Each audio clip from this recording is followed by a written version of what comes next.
Welcome to Thulasi homemade சமையல். இப்போ நம்ம பார்க்க போகிற ரெசிபி காலை டிஃபன். அதுக்கு பூரி சுட போகிறேங்க. ஒரு கப்பு கோதுமை மாவு எடுத்து வச்சுருக்கிறேன். கொஞ்சமாக ரவை போட்டுக்கிறேன். அதுக்கு தேவையான உப்பு போட்டு நல்லா பெசன பிறகு காட்டுறேங்க. பாருங்க, பூரி மாவு பிசைஞ்சி ஒரு 1/4 ஹவர் ஊறட்டும். இப்போ நம்ம உருளைக்கிழங்கு மசாலா செய்யலாங்க. அதுக்கு வெங்காயம், ஒரு 2 வெங்காயம், பெரிய வெங்காயமாக 2 வெங்காயம் நறுக்கிக்கிறேன்.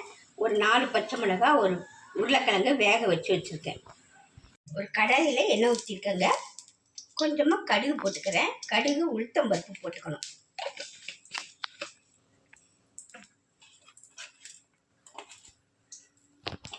உளுத்த பருப்பு போட்டுக்கிறேன்.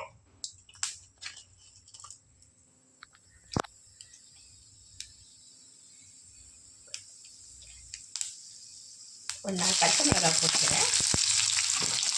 வெங்காயத்தையும் போட்டுக்கிறேன்.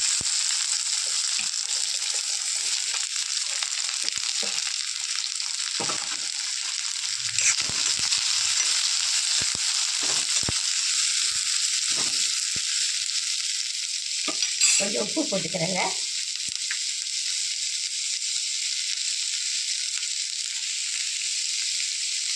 நல்லா வதங்கட்டும்.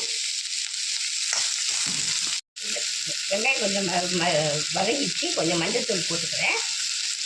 மஞ்சள்தூள் போட்டு ஒரு கிளறிட்டு கொஞ்சம் தண்ணி வச்சு அதை ஊற்றிடுவேன். அந்த வெங்காயம் நல்லா அந்த தண்ணியிலே பாலியிலே நிறைஞ்சாச்சு. பால் தண்ணியிலே வேகட்டும்.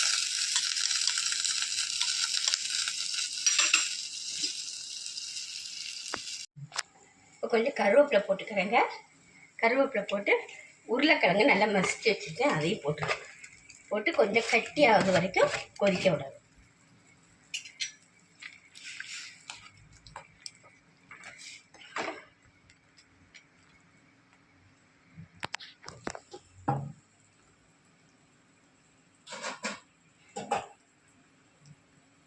ரெடி ஆயிடுச்சுங்க.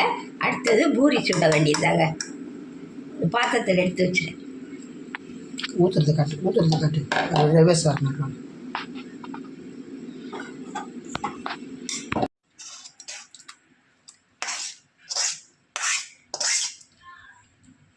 பூரி சுட எண்ணெய் காய வச்சுட்டேன். இப்போ அதை பூரியை போட்டுக்கிறேன்.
பூரி நல்லா அழகாக உப்பி வந்துச்சு.